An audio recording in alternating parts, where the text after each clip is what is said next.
you looking for healthier, fuller hair? Do you want extra money for bills, trips, extracurricular activities for your kids, or do you want to replace your entire income? Monat is the answer. Our products are Leaping Bunny certified, vegan, and Monat can be used by anyone, including your kids and pets. Message me on my Instagram to partner with me. Founder shares are available, and as a market partner, you have access to uncapped bonuses, 45% commission, 35 to 55% off discounts, on top of all-inclusive paid trips. Right now, I also have a free gift for anyone that partners with me, so don't miss out. You can message me on my Instagram at LizChilvers87. We still do 7 NUFC Matters show a week for free. But if you want to help support NUFC Matters, then there are a few ways of doing it. Hit the like button on each live broadcast and video. This helps the channel grow. Hit the subscribe button and select the all notifications bell so you don't miss a single show. If you want to help us financially, then you can join the channel using this button with the membership starting at $1.99 a month. Or you can drop us a donation in the chat using a super sticker. We're also looking for sponsors.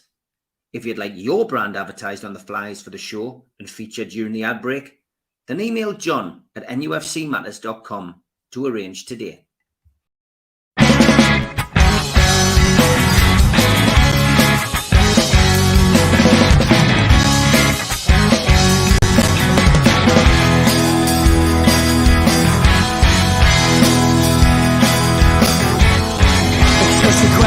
Taste with you well, you've gone sour.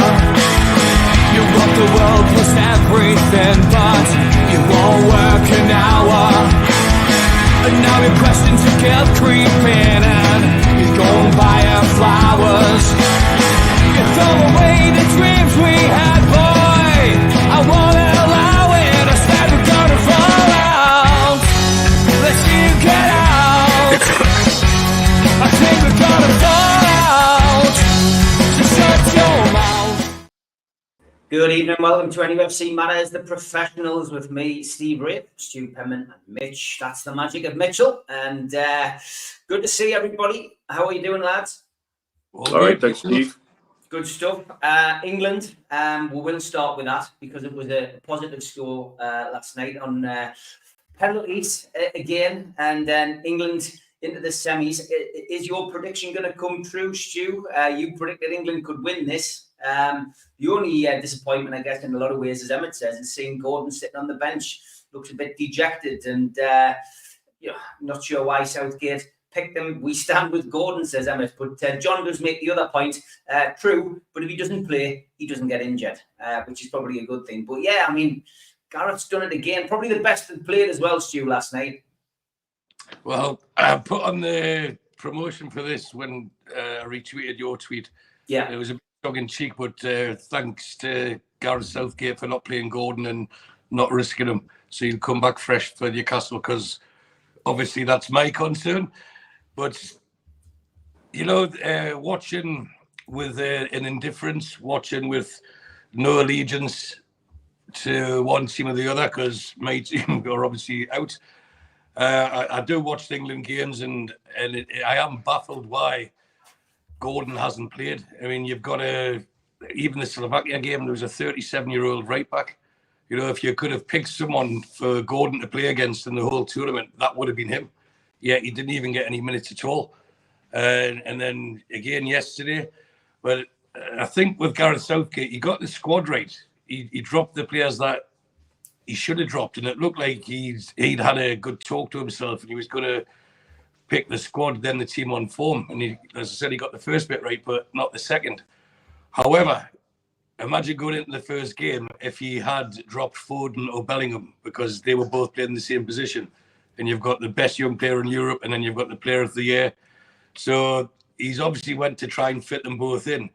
But what it does is it narrows the pitch too much, especially when you haven't got a left-footed left back. There's no width at all on the left, and the only times England have went down that side and went wide, they have actually looked dangerous. So I wouldn't mind playing badly and getting through all the time, and you've got to think, will the luck run out eventually, or will they eventually click? Because they do a good performance. There's no doubt about that. And I genuinely think that England will win the trophy. And I'll be arriving in England just shortly after that. Thankfully, I won't be arriving in Scotland to meet the family, who a lot of them will be very disappointed with it. But playing against the Netherlands, if you went man for man, England are the superior team. So then it just comes down to the mental attitude of the players and the willingness to do the hard yards, sometimes do the things that they're not comfortable doing for the sake of the team. And I think the best example of that yesterday was Saka. He was asked to play right wing back rather than right wing, and he was one of the star players, wasn't he? So I think there's a lot of debate about Harry Kane. You know, he looks tired, but for me, he's looked tired for about 2 years. Yeah, he keeps banging the goals in, and I don't think anyone would rule him out scoring 1 or 2 on, when is it? Is it Wednesday night? Yeah, Wednesday. So on Wednesday. So I won't be cheering England on. Like, I won't be like, come on, England, but I won't be cheering Holland on either. I generally do watch the games as a neutral, and just I suppose as you do for when Scotland are playing. But if Gordon comes on, if Gordon plays, I want him to do really well. So I suppose if I follow that line, then I would want England to win. But, you know, I won't be getting the St. George's flags out if they do. But I honestly think they will win. And that's as honest as assessment as I can give. Yeah, and it's a fair one as well, I think. I mean, I didn't make a point of sitting down and watching the game because I was out in Bamburgh and Sea Houses yesterday. But we did manage to catch the last half hour, plus obviously then the extra time and the penalties. And I watched Match of the Day this morning, so I got the highlights from part of it I missed. And they did seem to play better, Mitch. And all the press reports seem to suggest that we did play better. But a lot of people making the point in the chat, which is right, that Southgate tends only to make substitutions when they're getting beat. Yeah, and there's still, for me, a lot more to come. I don't think it was a better performance, but it wasn't a good performance, really. Still lots of questions. Why play Trippier the way he did in such an advanced role? You might as well have had Gordon in there, because Trippier didn't do much defending. That's how much of the ball we had. And surely somebody like Gordon in a attacking wide position would have delivered more options going forward than Trippier, who looked happier in a more advanced role, but still not perfect. There's so many other things. The backward passing. At least twice we had corners that ended up backward Pickford. And that's horrendous. You've got to do more than that with a corner. You know, there's still plenty to improve on, which I guess is a good thing, because we've managed to get the semi-finals by not particularly playing at maximum capacity. Same as France. Yeah, and the ice cold on the penalties. I thought they were superb, absolutely superb. You couldn't fault that one little bit. So there's obviously been some preparation done there, which you'd hope and expect that to be the case, but that's never felt like the case in the past. And a word for Gordon, who does look dejected. The picture of him at the huddle during extra time, he looked exceptionally down. And I think after everything that's happened in the last couple of weeks, when he comes back to Newcastle as a fan base, we have one thing and one thing only to do: show him all the love in the world. Mm-hmm. So that when he gets back to Newcastle and he gets back onto the pitch in the black and white strip, he knows where he's wanted, he knows where he belongs, and that'll, I think, bring his morale right up immediately. I think Tom's got a good point with Eze coming on. What did he do that Gordon couldn't? Not a lot for me, but he's flavour of the month. You've got to remember,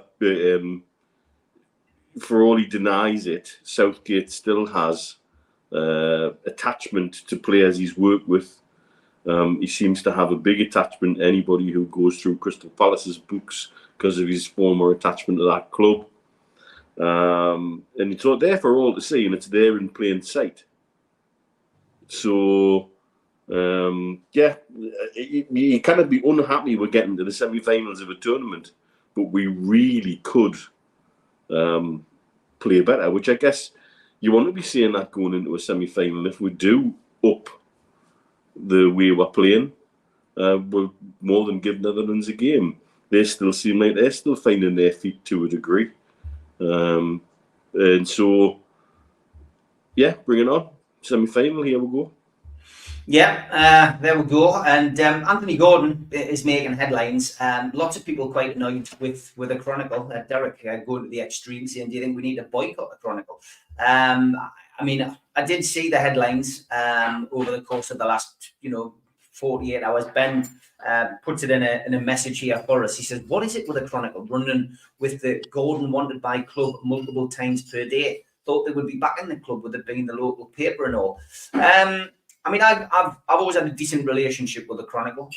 They've always helped me out, promoted events. I've always got on well with a lot of the journalists there over the years. Gibbo, of course, regular on this platform. I got on very well with Alan Oliver over the years. I got on well with, Lee Ryder, of course, who's the current incumbent there. Haven't done as much with them over the last few years. I'm not doing as many events these days, but I've always had a decent relationship with them, and I've always spoke my mind about the Chronicle. I always thought the service that they've given us, it's been okay. I think it's difficult for them because Lee Ryder has to fill 3 pages of a newspaper or knock up 3 articles each day to, that's his job. And even when there's not much news around, he's still got to do it.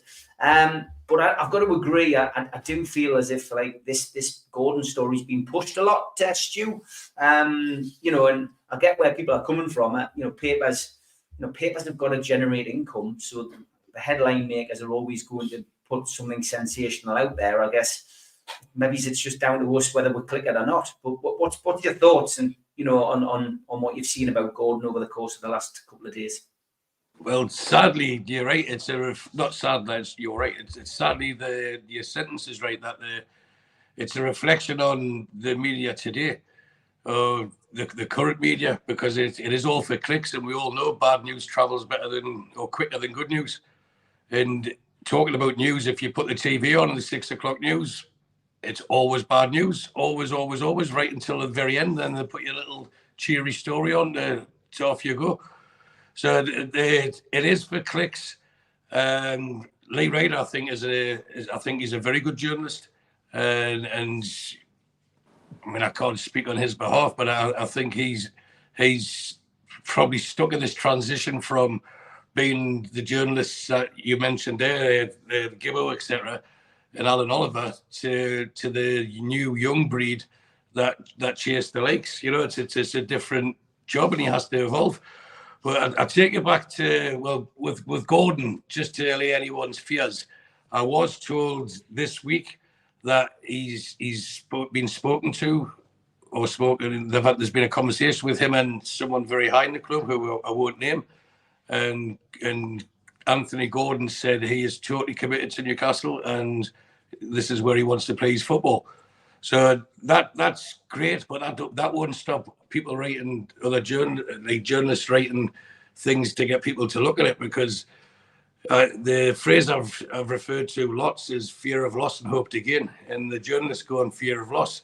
So they'll type it, as you said, a sensational headline, Gordon may look to quit, but Gordon may not look to quit.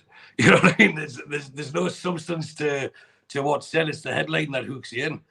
And once you've opened that page, they've got what they've needed. It doesn't matter what they write after that. It could be Bob or Black Sheep if they wanted, but it doesn't matter because you've opened the link to that web page. So I purposely kept one page back from my sermon last week, and I'll just read it out because I've got it here. I think it might have been page 4 or 5. Whereas what I wrote was, I, for one, would not wish for better owners than we have right now. Financially, long-term vision for our club, supporting the community with the free kids' meals, the food bank, etc. So why are so many ready to judge them without any benefit of the doubt? And this, for me, encompasses the Elliott's, the sale of Elliott, etc. Sorry, not Elliott, Anderson. Maybe, just maybe, they know what they're doing. And this, then the next sentence I said, this tells you about Paul Mitchell. What the Saudis do, PIF, and all the top business people in this region, they employ the best. And if you employ the best, you get the best. And this is why on this very show, we talked about it back in late January, early February, when we knew that Ashworth was chasing the bigger books. And Paul Mitchell was the name that I put forward, and he was my preferred choice. And I am delighted that that's who we've got. So we knew during the takeover that there was a media big six agenda against us. So stop playing it in their hands. They do it to sell papers and for the clicks. Eels said everyone has a price, not everyone has to be sold. At any opportunity, they will try to destabilize what we are creating and what we will become. It's fear, it's panic, it's a cartel shitting themselves to a point. The Premier League either stand up them or it massively implodes and destroys its own brand and product. So that's what I wrote last week, and I've said it again this week. And I'll probably have to say it next week, because now when it comes to social media with Twitter, I will respond when someone asks us a question, or especially with a DM, as long as it's not offensive and stuff like that. I don't mind having a debate. But now I just tend to stick me pictures of us walking in the morning on, it's because you can get dragged in and it becomes depressing. And that's not the idea it was meant for. But I don't understand the need to be controversial or critical on social media, but especially against the ownership, who have thrown as much money as they possibly can at our project. And if we believe everything that we were told last week, because it seems like they've been hung, drawn and quartered, and they've been found guilty without even a trial, that we were going to go over this FFP or PSR, whichever phrase you want to use, terminology you want to use for it. Who says they were? We won't know that until the accounts come out. And that's the thing that's... Oh, we've lost him. He's gone in full flow. I'm not sure where he's gone and what he's doing, but we'll get him back.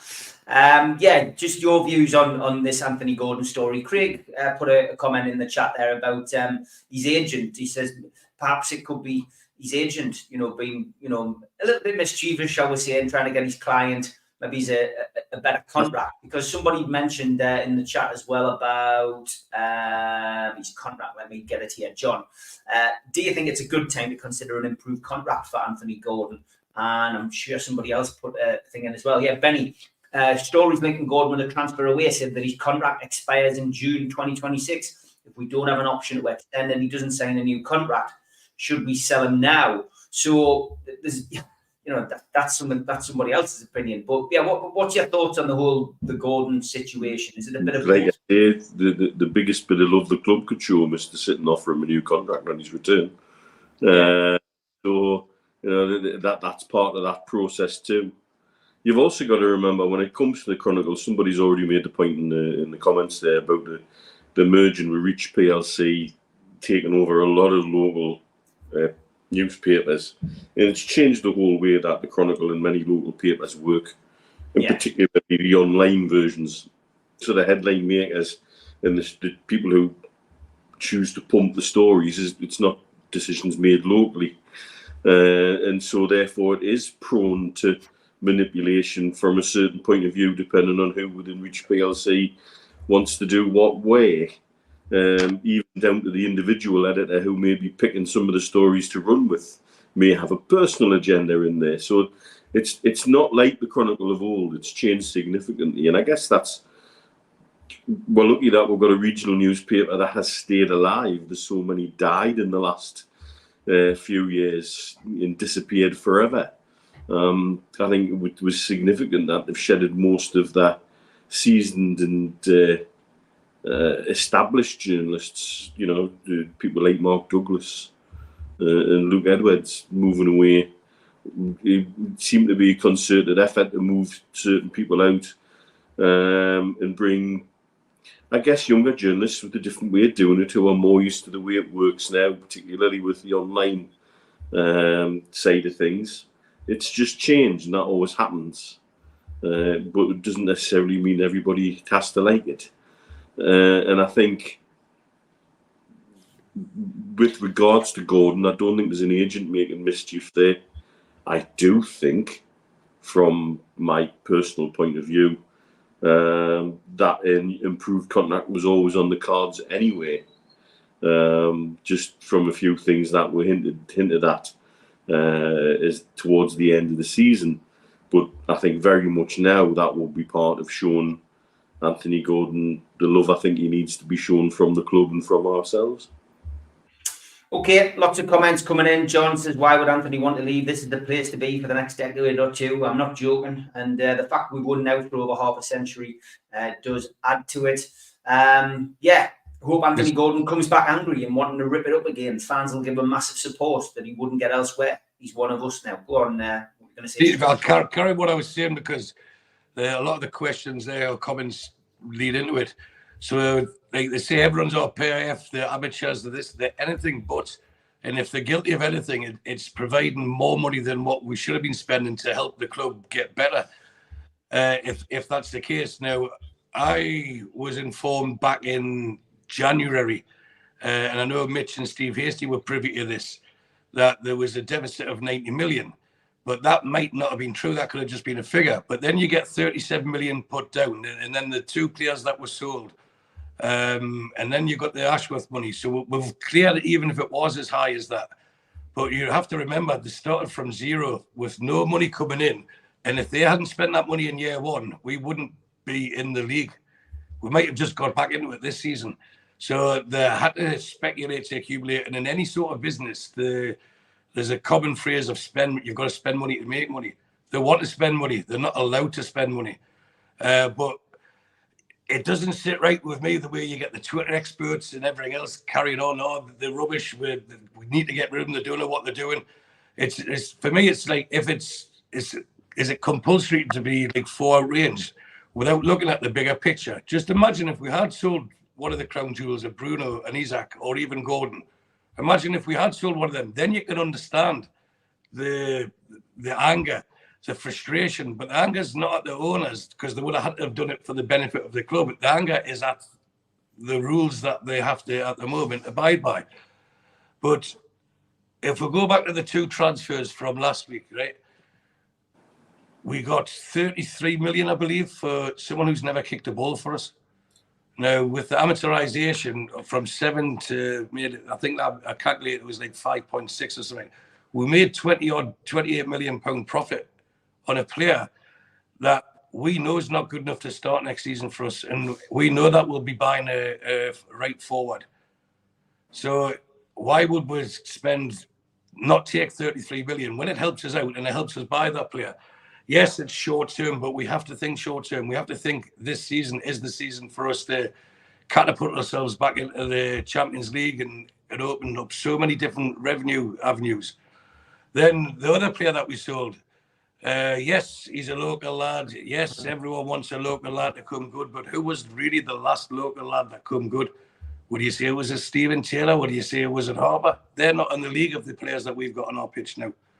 You know, so for me, you'd have to go back to Gascoigne to be the last local player that was of any ability that would have got in this team. And we got our record transfer fee for a sale for someone who played 50 plus games for us.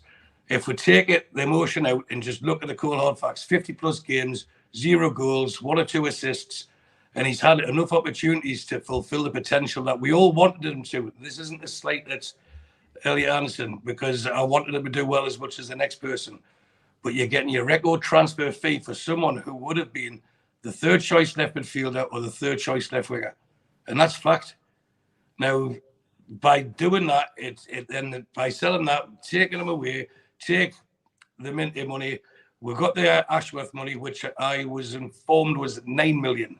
Now, and some people are saying 20 million. I think it was nearer the 9 million mark. But irrespective, it still goes into our budget. So, and that's the thing, they're not keeping it like the previous owner did. They will put it back into the club to help the club grow as quick as they can. Because, repeating it once more, they want us to be as successful as you and I. They want to be successful because they'll make more money. It doesn't suit PIF to have a business that's not making money. So they wanted to make money. So what I think we quoted, I think it was last week, that the club, especially the hierarchy, have said they have 3 elite players. Now imagine if they did sell one, you might as well sell all three, because the other two wouldn't be happy to stay. Why? They've bought all three players, and everyone else who's signed for us have bought into this project of where this club is going.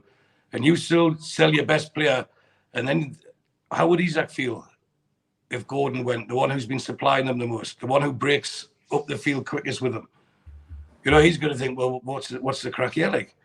And then you've got Bruno, who's deserves a rest more than any player in the Premier League this season, getting a rest now, comes back, and then his out ball's not there. And the one that his other out ball, because he wasn't passing out to the right wing anymore, because he didn't have the trust in the player that was there. So why can't we start looking positive and thinking, right, we're going to get a right forward of the same, or at least the potential to be the same ability as Anthony Gordon and Isak, and we'll have a front three that'll terrorise. And then you've got Bruno pulling the strings, you've got Joe Linton knocking people over, you've got Tonali supplying the passes and using his guile and his wisdom. We have a team that can be seriously challenging, and obviously there will be injuries, obviously there will be suspensions, etc. But we have an 11 that can give anyone a game. Why would we go at all effort getting them to disrupt that? We've got money, a lot of money, for two players that would have played very little for us next season if they were both in the squad and both fit. So what we could be doing is looking at it positively and thinking, right, that person's gone, that person's gone. We have spaces in the squad now that need filling, and they will bring players in who are better than the ones that have left to fill the squad up, which means we as a club get better. So to coin a phrase, keep calm, stop getting Raj. We're better than this.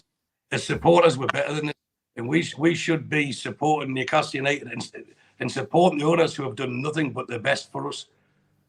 When was the last time we had owners that actually did everything they possibly could to make us successful Newcastle United? And you've got to go back to John Hall in his first couple of years. And there's a lot of people who support that club weren't even alive to witness that. That's a generational thing. So really, I'm not saying that they're above criticism, but at the same time, make it fair and don't jump on the bandwagon because someone on social media has come up with a figure.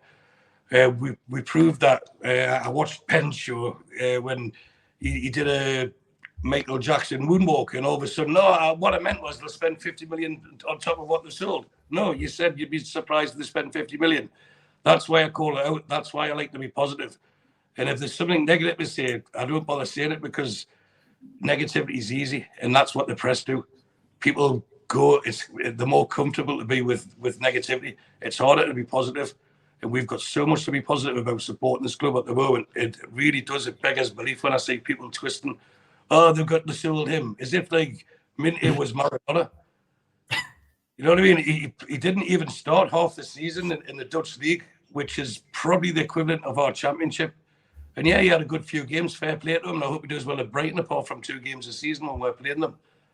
But if we bring in some of the players that we have been linked with, and we've got a director of football now who knows the time of day when it comes to acquiring people, he'll be told what he needs, what's needed, what we're looking for, and he'll be able to give any options he probably hasn't even thought of yet. And we've got all the pieces are falling into place, and the negativity really does. That's why, as I said earlier, I really don't bother with Twitter as much now, because people just complain for the sake of complaining. And what is there to complain about? We could win the cup and it'll be, oh, you only won 3-1 and not 5-1. It's like, stop it. Yeah, exactly.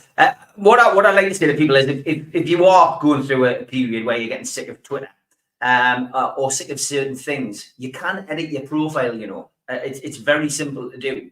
It's something I've done, you know, quite a lot over the course of the last couple of years. And you can actually set, if you go into your settings and you go into your settings and support and then settings and privacy, you'll find that Twitter have actually changed things quite a bit in the course of the last 12 months to the point where you can actually personalize what you see on there and certain things. And it took me about 10 minutes to do everything that I wanted to do. My timeline's great now. I see no negativity because I don't follow those people. And anyone who does happen to stumble onto the timeline, I can just block them. But it's just so easy to do. You can, you know, take 10 minutes of your time to do it tonight, and you'll find your life's a hell of a lot better. But yeah, X is a, you know, Chipper says just deleted that. I did, and I don't regret it at all. Yeah, it's just it's a cesspit at times. There's good people on there, Steve. There is good people on there, but there's it's goodness, there's people that thrive on negativity and controversy, and some people aren't aware of sifting out who's being serious. They try to be funny when it's not funny, and who's just basically stirring the crap. But, you know, people who aren't on Twitter are blissfully unaware of it all. You know, and they only see what they see, and ultimately when the gates open again against Southampton, I'm sure the Bruno will get a rousing reception, and Anthony Gordon's song will be blasting out, and the world will be better again. And we genuinely have a serious chance of challenging at not even to get into Europe. I mean, at the very, very top. You watch, there'll be 2 or 3 more good class signings coming, at least the first team ready, coming in before we've got 2 months. And that will change the shape of this team, but it'll fill up the strength of the squad. And why can't we just be happy with that? Paul Patterson says he does love negatives, though. He says, mind you, I do develop pictures in my spare time. See what you did there, Paul. It's a question that we actually got on X, which I'm going to go with next. And I have tagged you 2 gents in. I think Stu was tagged in it anyway. But you can maybe have a look at it, Mitch, as well. We were all copied in. It was from Danny Rowland. You went, see the recent revenue figures below for Newcastle and Liverpool. Total revenue figures for the last 3 years was 670 million for Newcastle. For Liverpool, for the last 3 years, 1.93 billion. Huge difference that. So Danny said, although our figures are growing, you can still see that there's a big gap between the likes of us and Liverpool. What do you think our revenue will be in 24-25 account? How much do you think we can expect it to increase per year? And finally, how long, if at all, do you think it will take us to start matching the likes of Liverpool in revenue?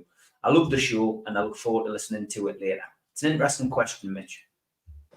Very interesting question, and highlights something funny enough. I've had a discussion with Steve Hasty about something else, which sort of went into this kind of area recently. And the difficulty for us are the associated party transactions rules and regulations. And this sort of highlights exactly the dilemma we have.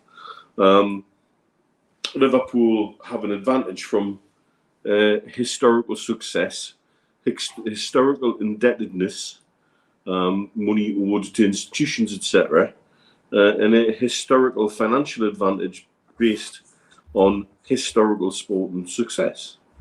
And so the rules that have been put in place to throttle us effectively and Man City, you can see why they want that, because that's the gap, and the gap is still quite significant.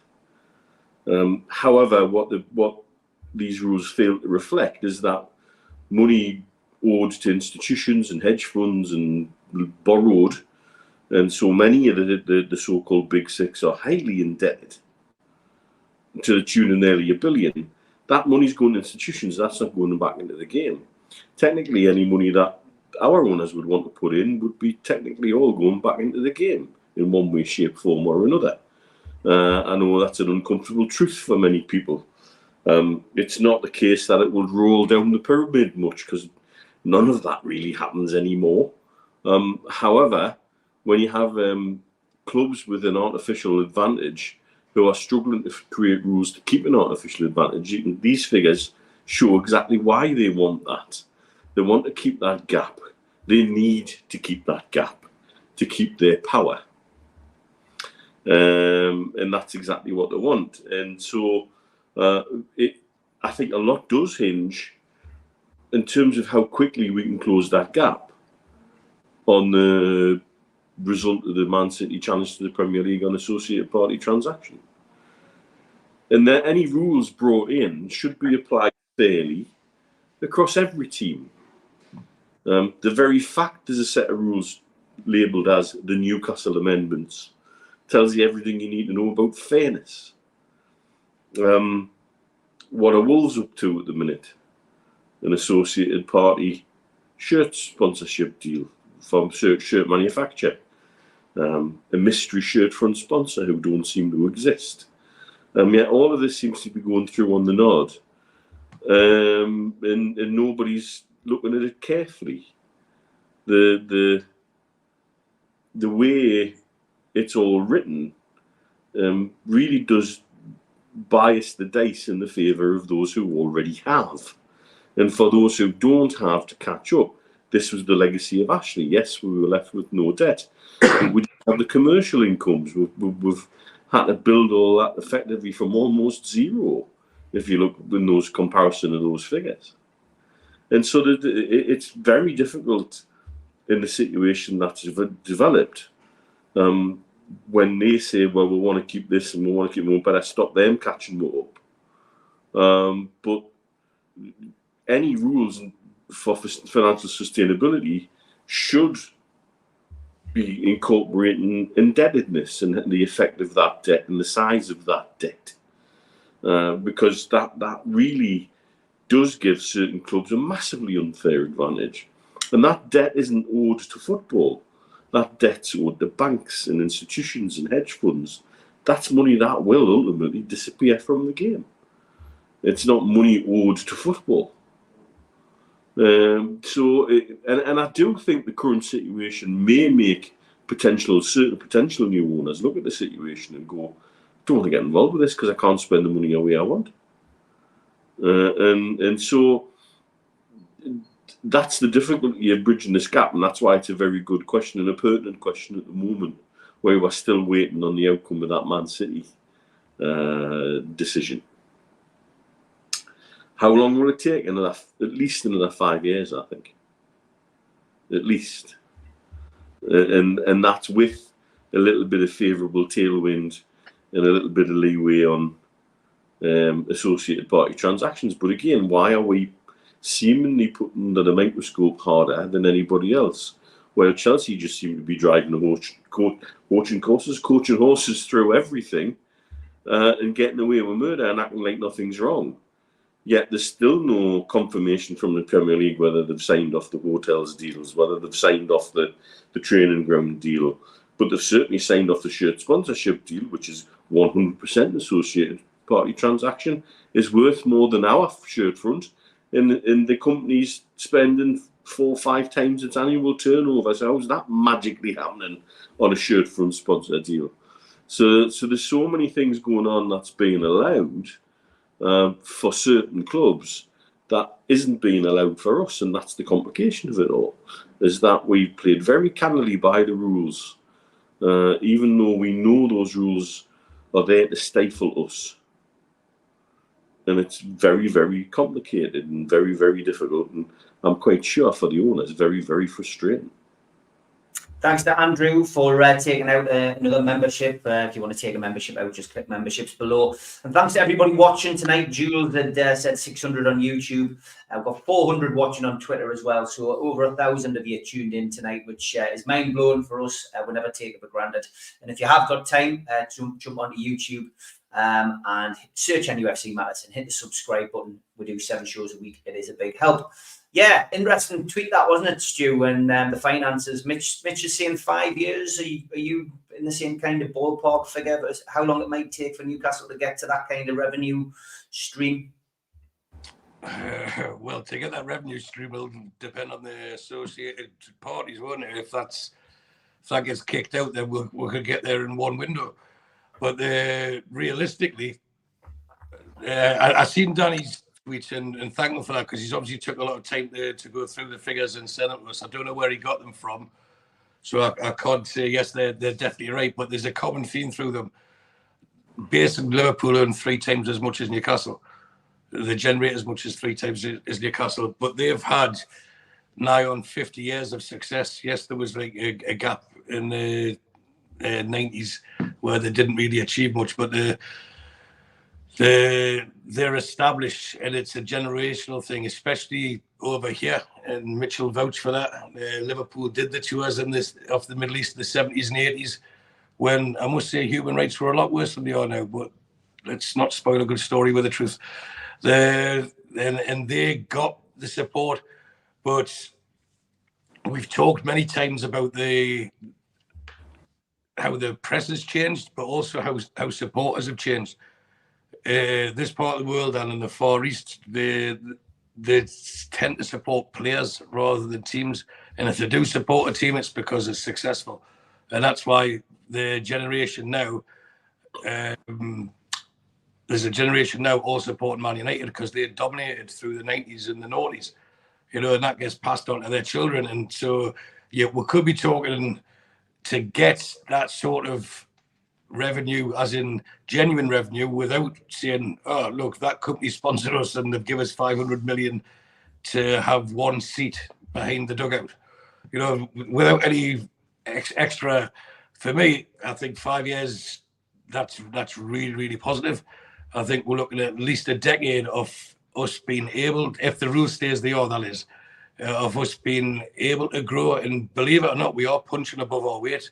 If you look at those tables, the financial tables of monies earned from clubs in the Premier League, Newcastle aren't in the top 4. They're not in the top 6. They're not in the top 7. I think they're 8th or 9th over the last 2 or 3 years, and that's since the takeover as well. So we are punching above our weight, and not that we should be thankful or grateful, but we should be aware of it and know this. So if Liverpool are in 3 times as much as us, what we have to do is start getting into Europe consistently and start, whether people are like it or not, because I know the worldwide fan base, there's a lot of people back home who are really critical of it, but it's essential for Newcastle to grow. If you want to go out and buy the best players fairly within the rules as you are now, money has to come from somewhere. And that has to be the worldwide fan base. That has to be the States. It has to be the Far East. It has to be the Middle East. That's where the money is. That's where I think our club's commercial department should be bending over backwards to extend, but they're not. And I know that because I sent emails. I've met in person with Sarah Midkoff, and I'll say her name, and it said, I'm interested in opening a Newcastle United store in Bahrain. Like an NUFC store, official club store. I could get the funding for it, and the club would supply it. So they obviously take their cut. Sorry, there's a lot of Saudis come over to Bahrain, especially at the weekends. And the more Newcastle advance, the more people become aware of it, the more shirts they'll sell. But there's nowhere in Bahrain I can buy a Newcastle shirt. And this is the sort of markets that they should be looking at. I remember I said a few months back, if Peter Silverson needed some advice on how to make extra money in the Middle East, then you can get in touch with us, because I could really, really help. But it's like people either don't want to make a decision or they don't want to run something that's not their thoughts, unless it's, they don't want to pass it on because it's not their thoughts. We have to evolve as a fan base. We've got to evolve and start embracing people from the Far East, Middle East who come to Newcastle and want to watch the game. And I don't want to go down, that's why we need a bigger stadium.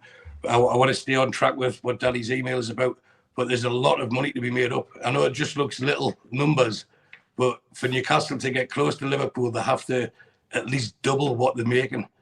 And the fans that we've got now, can we all spend twice as much supporting Newcastle to help them out?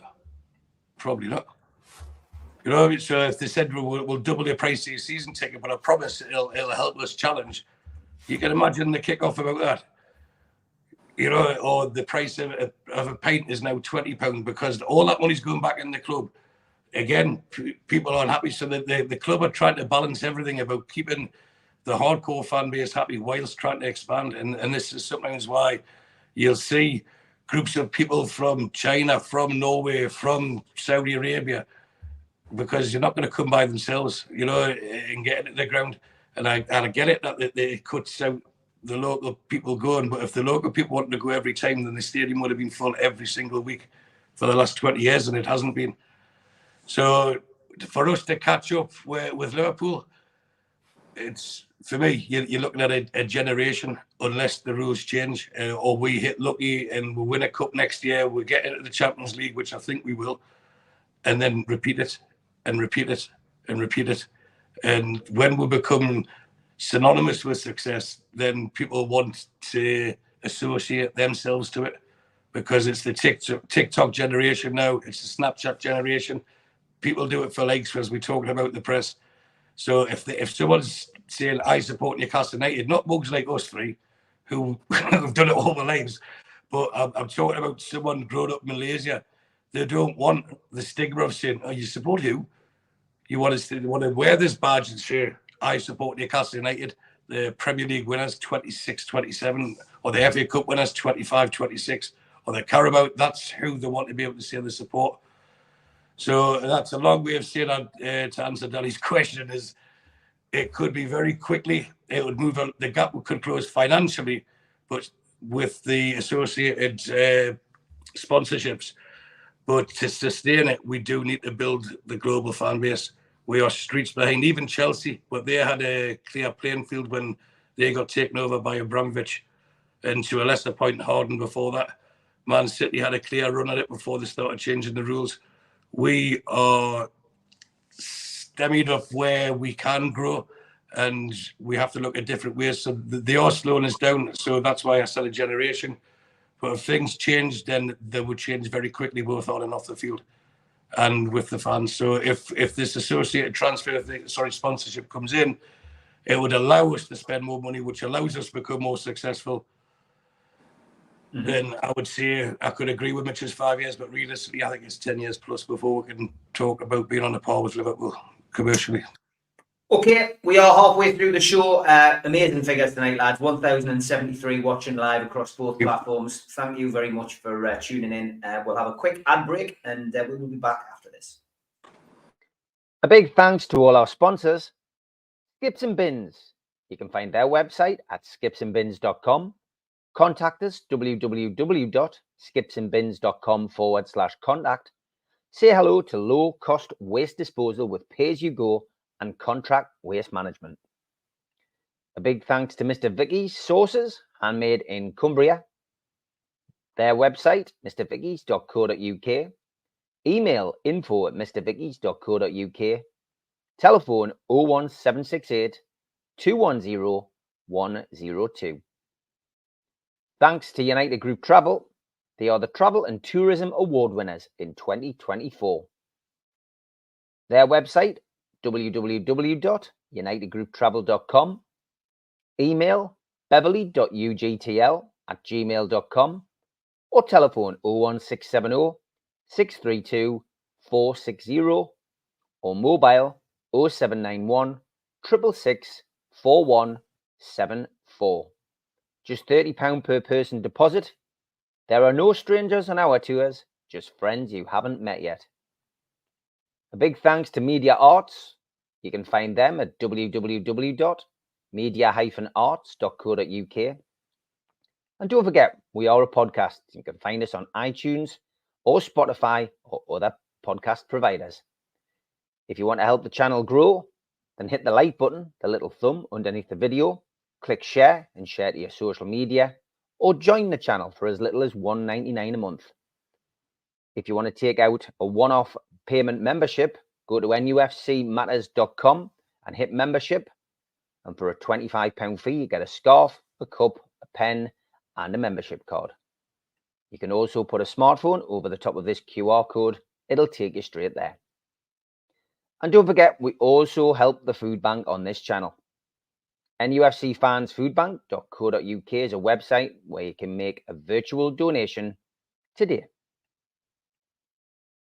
A couple of events coming up. Danny Mitchell's got an evening with Martin Johnson. It's the 21st anniversary celebration dinner of the Rugby World Cup, and you can get tickets for that. It's a 3-course meal and coffee, and it's at the Crown Plaza, Friday the 12th of July in Newcastle. Tickets from 07817 412 524 and ask for Danny. And we've also got the end of season due, 20th of July, 5 till late, nufcmatters.com, newcastlelegends.com, in need of dementia matters, Super Matt and Gibbo, George, the Longsands in attendance. And Gibbo has an event coming up at the Gateshead Leisure Centre, and that is with Rob Lee, Friday the 2nd of August. And tickets for that are available at £30 at gatesheadleisurecentre.co.uk. And a couple for your diary for next year. Peter Beardsley, of course, Tyneside Irish Centre, newcastlelegends.com. Tickets start at £30 for that. And an evening with the entertainers. 15 of the entertainers confirmed.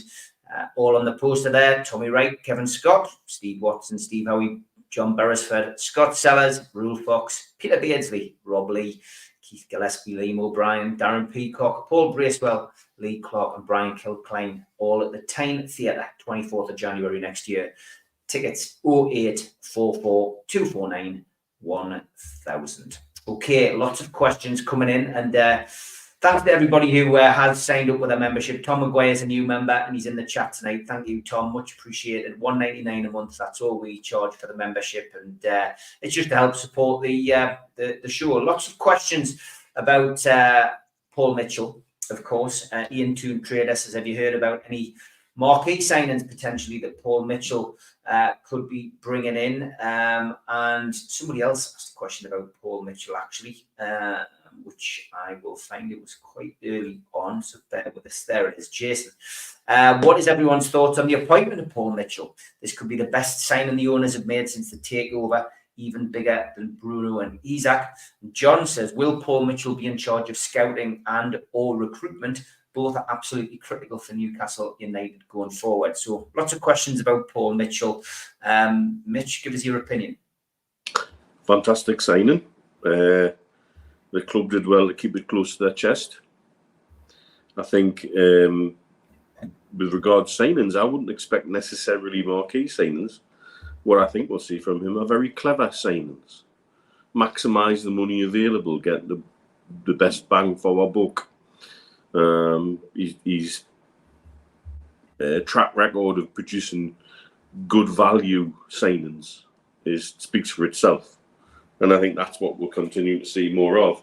What his specific role is, I think we'll be able to work that out more as more appointments are made over the next few weeks. I don't think it's the only one we'll have.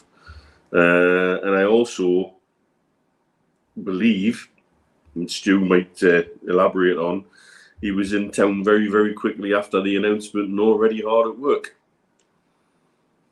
Yeah, he was at work on Friday with Darren Neils and met with Eddie Howe. So obviously tried to strategize as quickly as possible.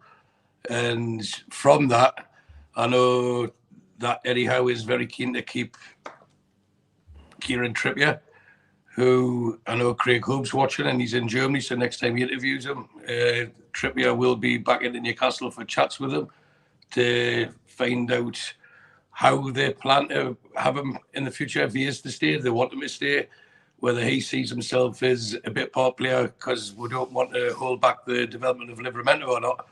But Craig can ask him if he's going to enjoy his holiday in Ibiza, because that's where Trippier's going after the Euros, and he's been back to Newcastle.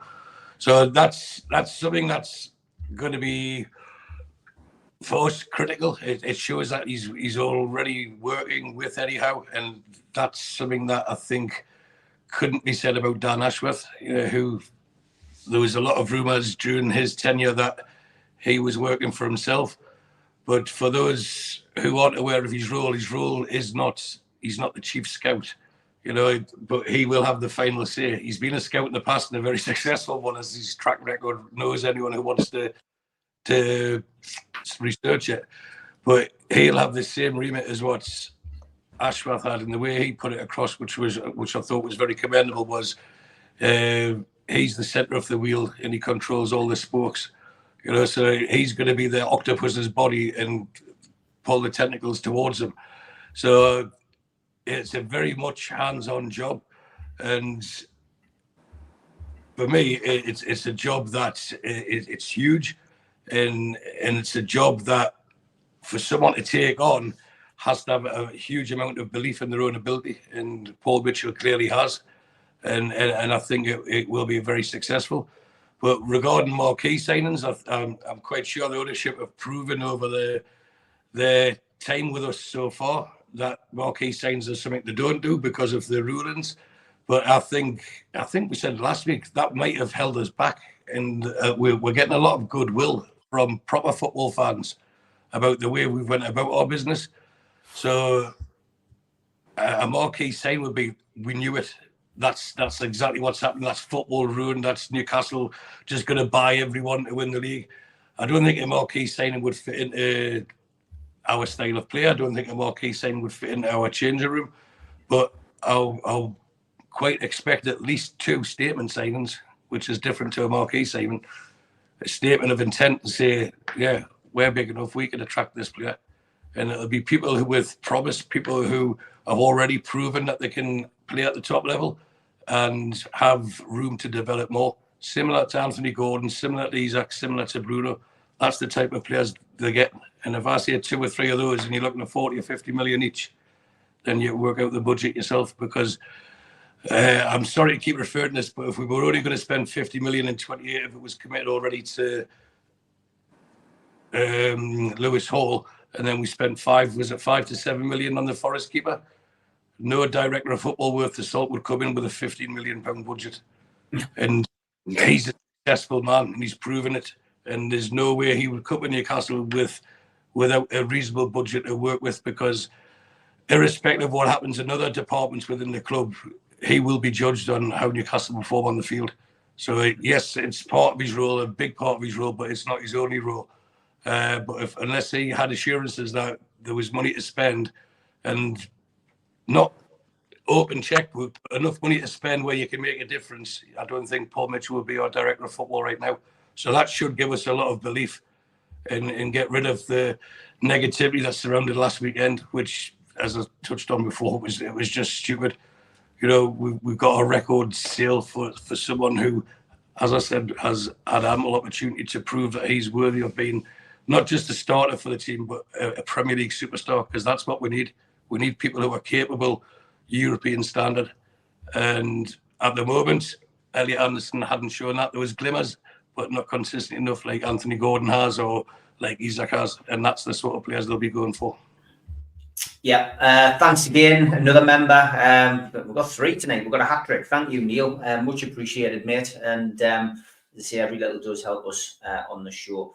Lots of questions coming in. We won't get through them all. Apologies for that, but we'll try. We always try to pick different questions. Lee put this up when the ads were on. He says, Mitch, will you ever tell us the full ASM story, or are you not allowed? It's not about not being allowed. It's about protecting the people I get some of the information from. Yeah. I think if I was to tell some of the stories, it would be very obvious where the information come from, and I think at least one person would probably lose their jobs. I think that's more about it. Protecting the source is always important, mate. Absolutely. Though as time goes on, I'm sure more will come out that might give me an opportunity to elaborate on certain things. What I would say is some of the hypothetical stories I've told paint the picture very, very well. Yeah.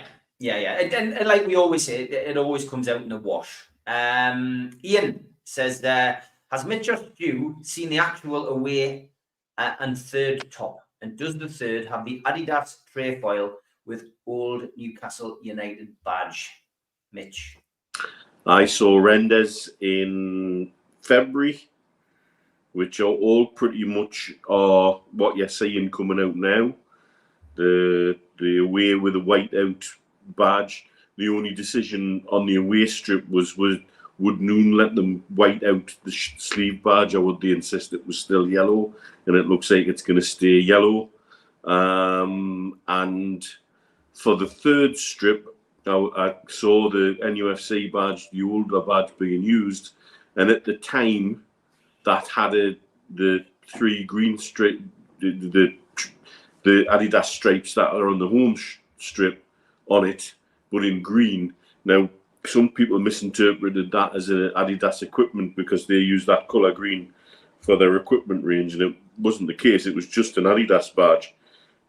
There was some discussion about all the Tier 1 teams' third strips getting a trefoil on this season, and I don't know where that went. It looks like that's not the case. It looks like all the Tier 1's third strips are going to have the traditional Adidas logo on, the 3 stripes, rather than the trefoil. The trefoil will go on the Adidas, what do they call them? Equipment, essentials, essentials, and I forget what the retro range is going to be called, but we're going to get one of the retro range and that'll have a trefoil on. Rich, can I ask you a question regarding the strips that you seen back in January or February? Did they have a watermark on the shirt? Because the ones I've seen recently have a watermark on them. And I thought that's quite snazzy to have a watermark on a football shirt, isn't it? It was very snazzy. No. Yeah. Because they were the actual renders. Yeah, moving on. Any news on the Premier League holding back Newcastle sponsorships? Yeah, that was a rumour that was flying around Tuna. Obviously during the weekend horriblest that we had last weekend. Is there any truth in that? And Is the way I understand it is there's been some proposals put forward that are in with the Premier League for ratification. The Premier League have a window in which they've got to approve or deny. However, if they send it back for alteration without denial, the clock resets. So they've got that window is back to 0 again if we resubmit. They've got the same extended time. And I believe there's been some back and forth between the club and the Premier League, which has therefore dragged that period on. I don't think it's skullduggery. I just think it's this Premier League subjecting us to a microscope when they seem to be green-lighting everybody else to do what they want. Is it deliberate? I genuinely don't think it's deliberate, but they will, because the legal team's probably very stretched at the moment, use every single day of that window to approve to decide what they want to do with it, because there's only so many hours in the day and they seem to be having legal cases pop up left, right and centre at the minute. I think the club are frustrated though. Okay. Any truth about the Premier League looking into the sales we made last Sunday? I can't imagine that. No, sorry, I can answer that. They're not on the Premier League's behalf. I was having conversation with people over here in Bahrain. One supports Liverpool, one supports Arsenal, one supports Tottenham, and they were saying, look at Newcastle getting the dodgy sales in. And I says, who's the dodgy sale? And they were pointing at Anderson. And I says, £35 million for a guy who's played 50-odd games in the Premier League and played in the Champions League. Tottenham, you've just forked out £40 million for a player who's never played in the Premier League. But he has potential. So what's good for the goose then, is it?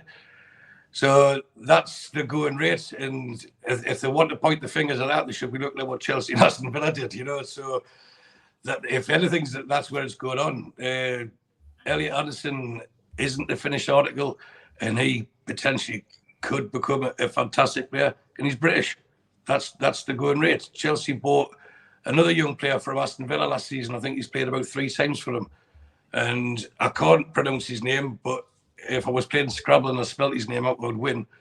A young English lad there, and I'm not even going to attempt to say it, but he had lots of potential. 30 million quid there. So, or did Chelsea get pulled up for that? Or did they get pulled up for the 30 million quid they wasted on drink water a few years back? Or what about the 70 million pound on Fofana? All of this, why is it Newcastle? And this goes back to my little rant before. Stop falling for it. Stop baiting, because that's what they want. And, just say, yeah, good business, because it was very good business. And in regarding the sponsorships, yes, the course is a frustration because they want to put more money into the club. That's not a bad frustration for us as supporters. We're now owners are frustrated that they can't give us more money, to help us grow. That's the frustration. But they could be keeping the powder dry as well till the dust settles of this Man City case. And they've got between now and June the 30th of next year to announce a new sponsorship for this financial year. So there's no need to panic. I think, if anything, last week, for me, it gave me more strength and more belief that they know what they're doing. And I'm sure that if they did need to sell, they got a lot more than what they needed, which will only help us in this window. So panic, no need. Yeah, don't panic. It's the the message that we're giving across tonight. Talking about the Man City case, Craig Lee asked why we haven't heard anything about it. Do you think it's because it's good news? Not allowed to. That's part of the rules. The decision's never announced. But as the phrase you just said before, Steve, it will come out in the wash. It'll become abundantly clear when Man City start announcing new sponsorships, and we follow suit, and Aston Villa follows suit, and Forest follows suit, etc. Would it help us? Yes.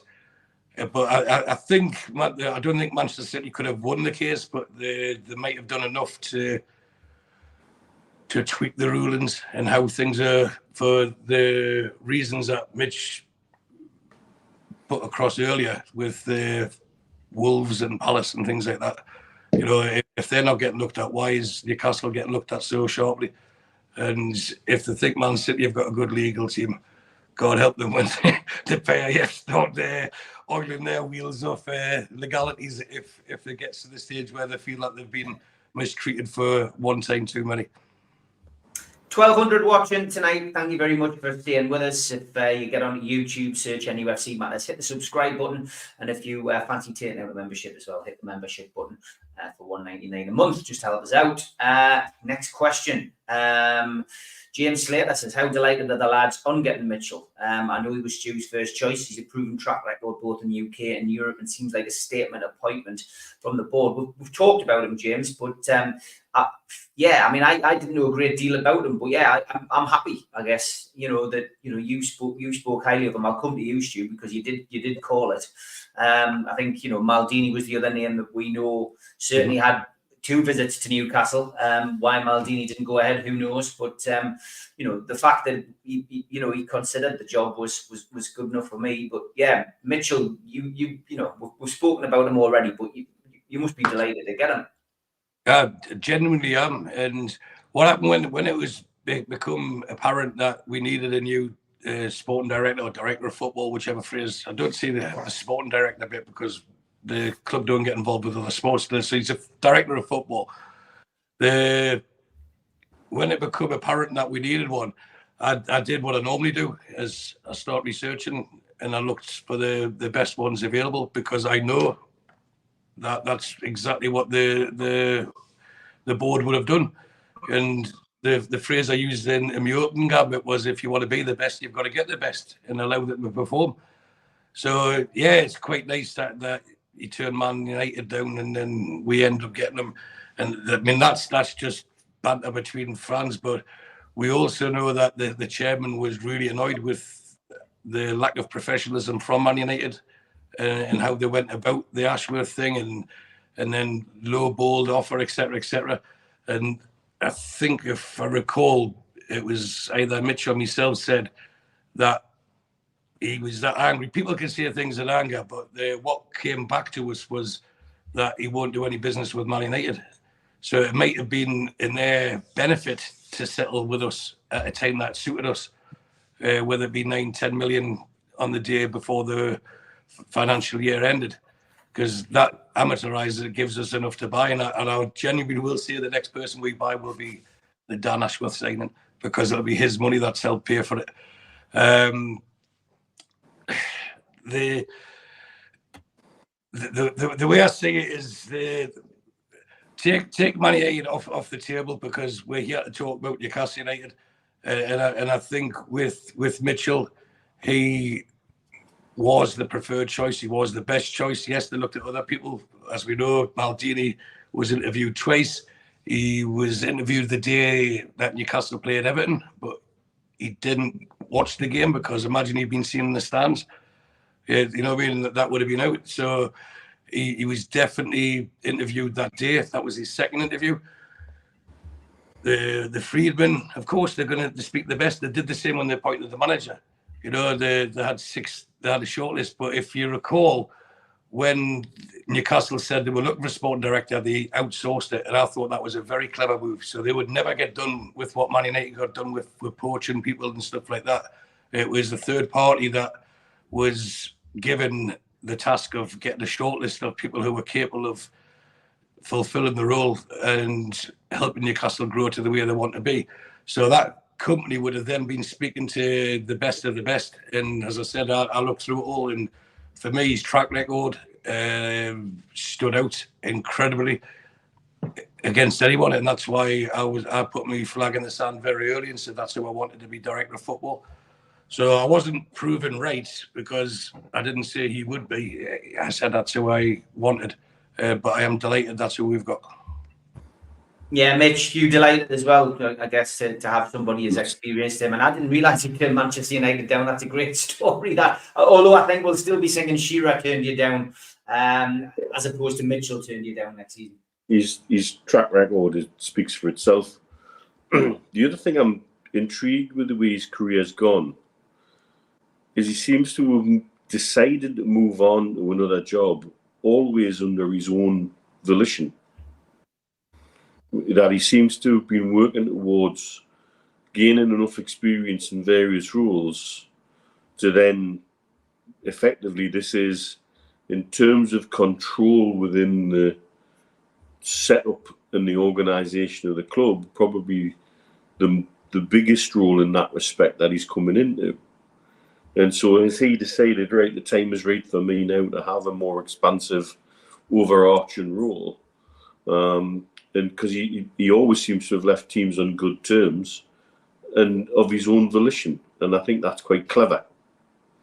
I think that's exceptionally clever. And it shows his drive and his ambition and that he wants to be where he wants to be. And somebody like that is very good to have around an organisation because he sets standards, sets positive standards.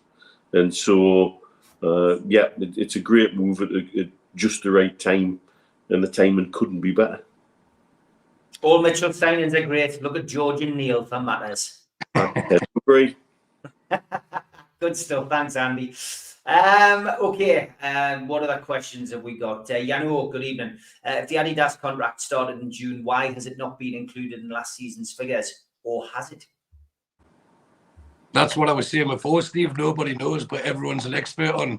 They don't know what's been declared, and we won't know until the figures are shown. Yeah. But have they added it to this one, or could they've got away without adding it and put it into this year?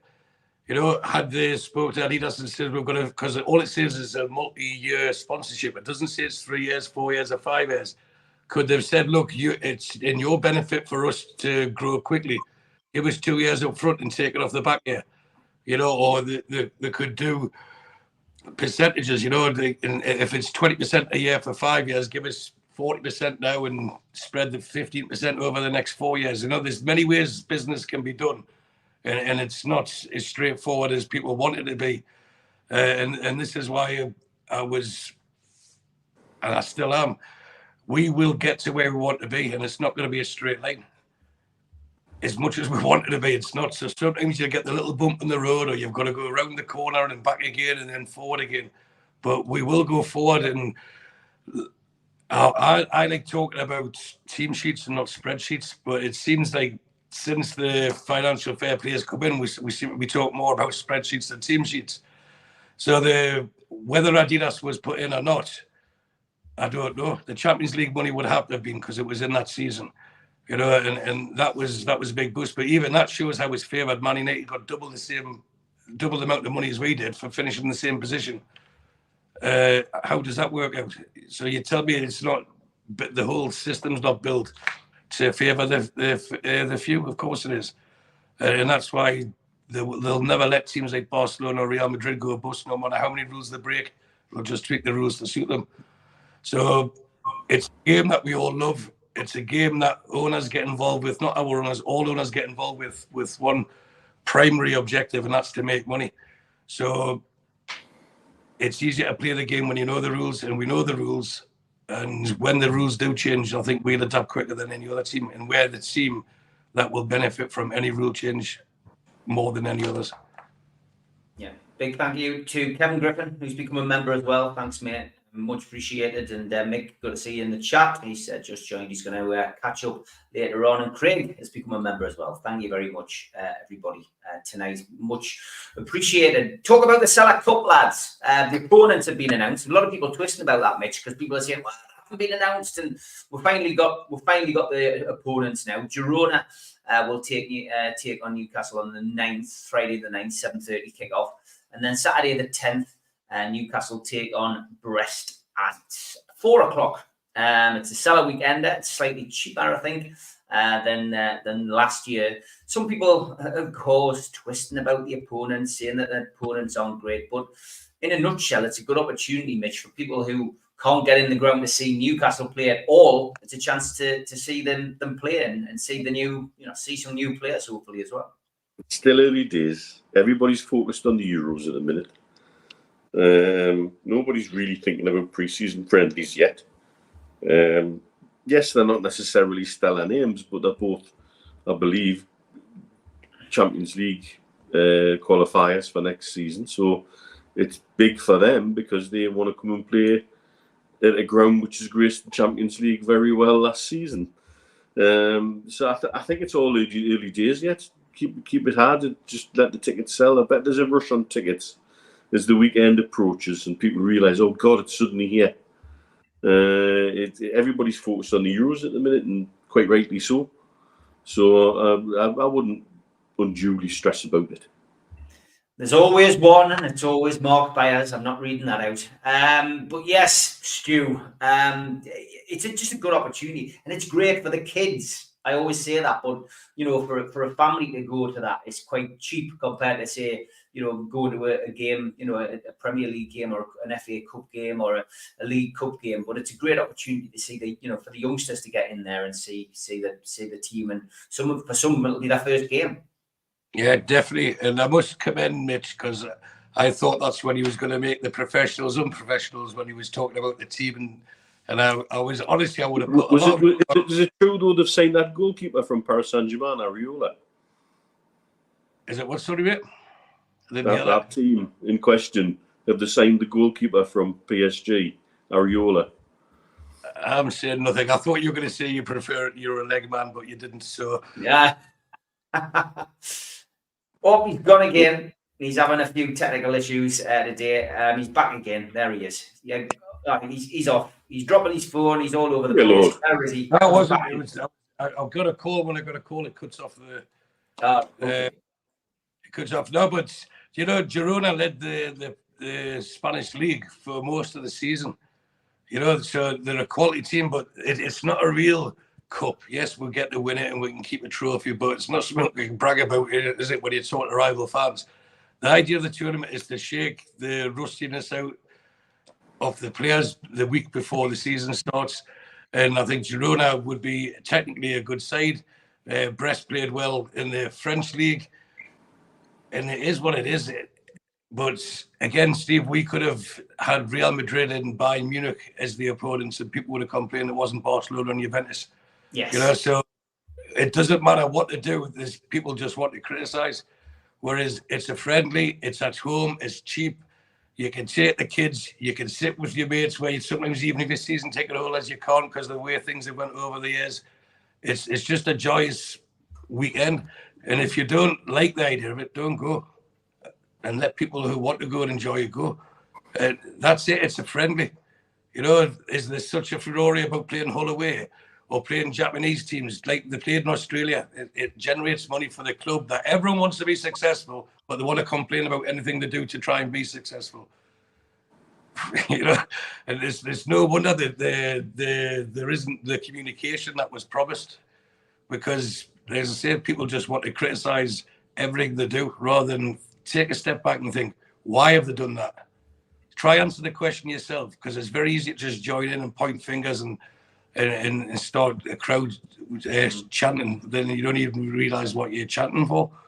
Well, it sounds great, so I'll say that the bad owners.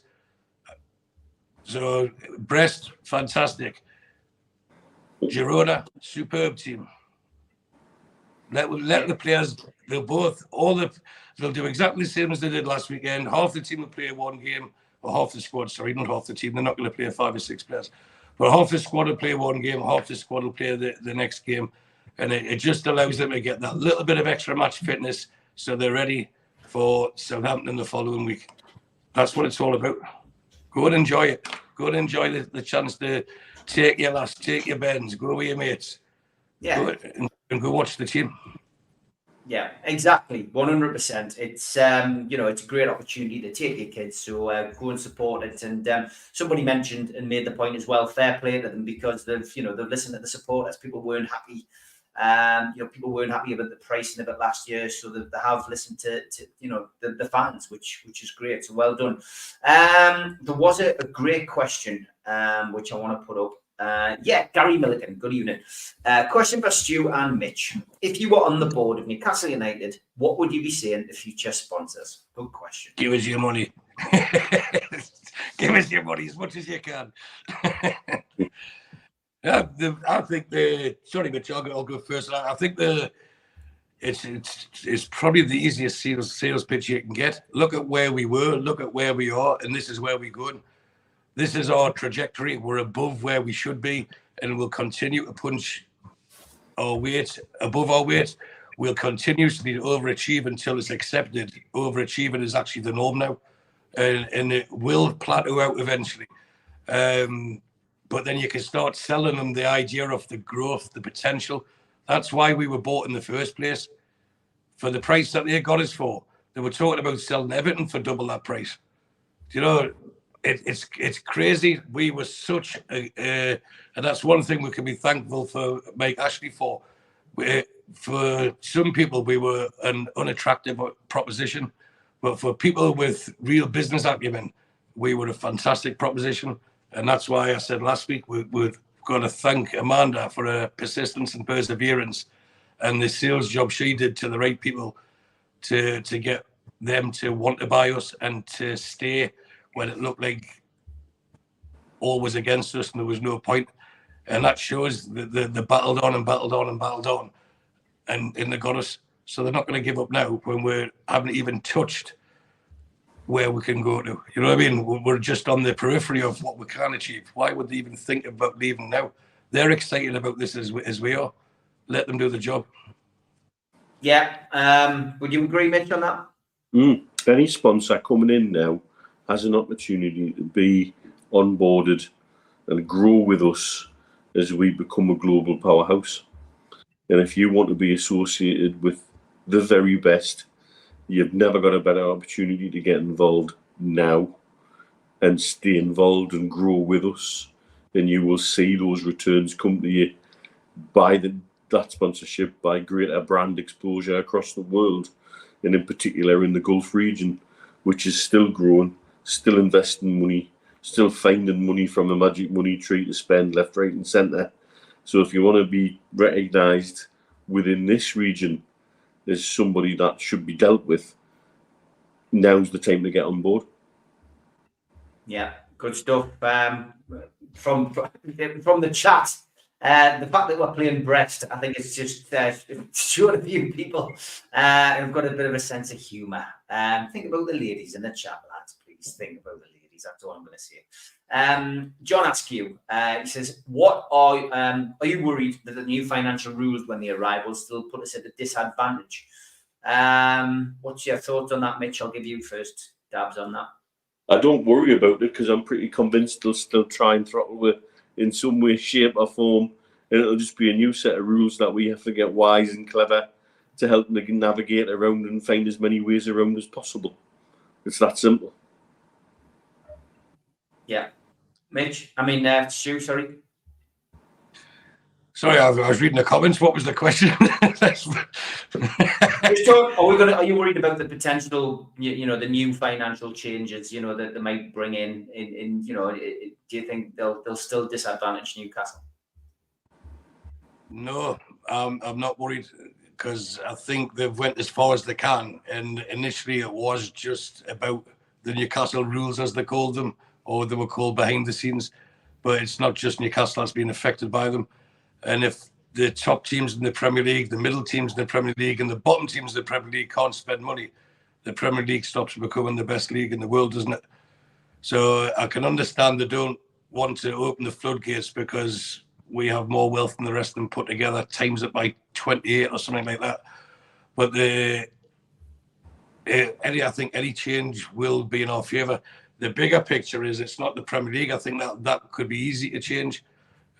easier to change, not easy to change.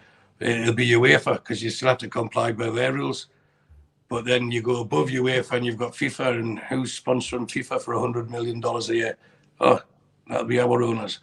So it gets to the position where UEFA then become the meat and the sandwich, and they're going to have to change if teams can't spend the money, then the sponsorships, the TV companies will want to pay less for the product, which is natural, and that's what they're relying on. So if they don't want their own bubble to burst, they're going to have to allow teams to be able to spend more money, but in a way where it makes sense, where a team with zero debt and an infinite amount of money to spend aren't allowed to spend, but a team with $1 billion worth of debt can spend. How is that financial fair play? How is that protecting the club? What happens if Man United or Tottenham's bankers called their money in now, wanted the money instantly? Man United probably could pay it begrudgingly, but Tottenham wouldn't. And so who's in more danger? Newcastle spending 50 million more than the window allows them to, or Tottenham's bankers saying, look, we need that money now, and they can't do it. They would have to sell all their assets. What's the bigger risk to the respective clubs? It's not us. So any rules that will be changed, I think, will benefit us. They can't squeeze it anymore because they'll end up shooting themselves in the foot.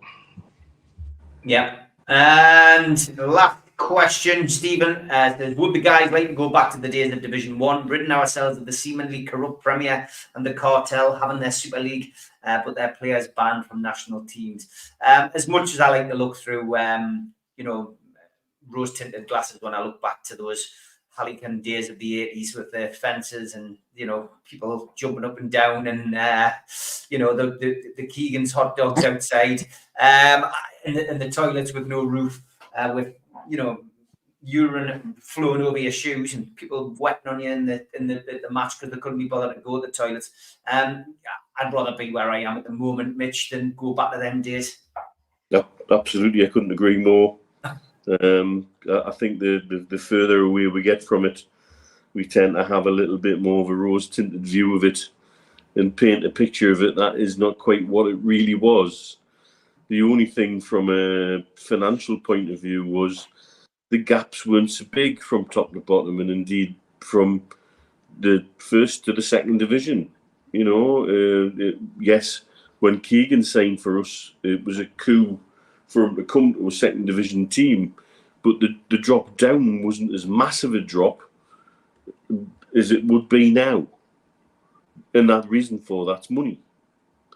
But that's progress. And we can look back at the football and think about it. It certainly, let's be honest, it wasn't the quality that we are blessed with now. Mm-hmm. So no, you've got to go forward. I think the game as a whole should be working harder to retain some of the values from that time. And that's what gets distorted and lost when the finances come into play, unfortunately. However, also, I think that the wistful idea that we could suddenly revert to a German-style ownership sort of setup with more fan involvement, even as a former chair of the trust, I think those days are long gone now. And you can't go back. You've just got to keep going forward. Yeah, same answer from you, I would imagine, Stu. Yeah, I'm with you, Steve. We can't get misty-eyed about the past, but then you forget travelling back from London on a Tuesday night for a game and there were no windows on the coach and stuff like that. Yeah.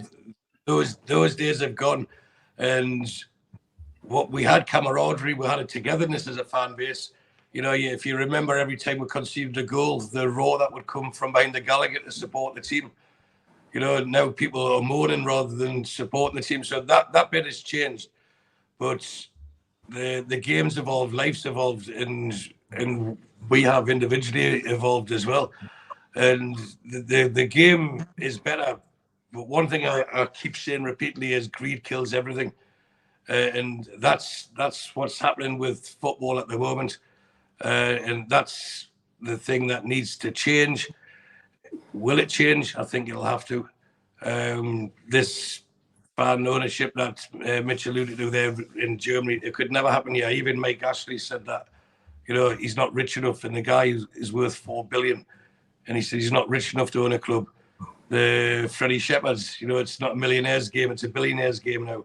You know, you can't have Gordon McKeegan, Solicitor Gosforth High Street being the chairman of the club. That's all changed. But what we did, the era that most of us cling on to of our age, was when Keegan came in and it looked like we might have got relegated to the old third division. And then we really did. It was the Ashes, the Phoenix from the Ashes type story. It was Roy the Rovers, wasn't it? Yeah. We managed to stay up with the Portsmouth, Ned Kelly goal against Portsmouth, then winning at Leicester the week after, then coasting the league with a record amount of wins at the start of the season off the bounce. And then we got in the Premier League and finished third that season. That can't happen now. There's no team can get promoted and finish third. It's not allowed. They're not allowed to spend the money to do it. And that's the way that's got changed. So Blackburn wouldn't have won the league, you know, and even then people either threw money at it. But that's what we loved about football. And I know I've referenced it in the past. Forest winning 2 European Cups, Derby winning the league before my time, I must add, but I can read. You know, all these things that have happened are now, do we really want to be putting all our money in, all our disposable income in something where only 4 or 5 teams can ever win? That's why it's really important that the FA Cup stays as much true to as it has been as it is, and it's nice that they've reverted back to the Saturday afternoon kickoffs. Would I rather be back in the 80s and 90s supporting Newcastle? Well, it was a carefree time, wasn't it? So yeah, I get that, but the football as a supporter, the experience should be better. Like the stadiums are better. You get a seat, as you're saying, you're not having people jumping off bollards, and you got people from other schools or other areas saying they're going to do you, saying as soon as the match is finished. All that's gone. But we still have tribalism and banter, but it's not as it was. So to answer your question, I want football to fix itself and let everyone have the experiences that we had, but also let every fan of every club dream that they can actually get better and get bigger. Because unless they're taken over by people who took over us or to have that sort of wealth, they'll never be able to climb. And it's just a case of, you know, your place, stay in your lane. And that's the bit that needs to change. You know, where I don't want to use Palace, like Bournemouth, who have massively overachieved. Wouldn't it be fantastic footballing story if a team like that qualified for Europe? But realistically, they can't, because they're not allowed to spend the money to be able to achieve that. And that's for me, that needs to change for football. Cracking show tonight. Thanks to everybody watching. 1,250 tuned in at the moment. Much appreciated. Thanks for all the new members as well. Hit the likes underneath, hit the little thumb. It does us a big favour. And please subscribe to the channel if you're watching on X tonight. Jump over onto YouTube, search nufc matters, and hit the button that says subscribe. We do 7 shows a week. It is free. Thanks to Stu. Thanks to Mitch. I'm back tomorrow night, 6 o'clock, with John Watt from the Magpie Group, who's releasing some Newcastle United songs for charity. Interesting show. See you tomorrow night. Cheers, Mitch. Take care, everyone.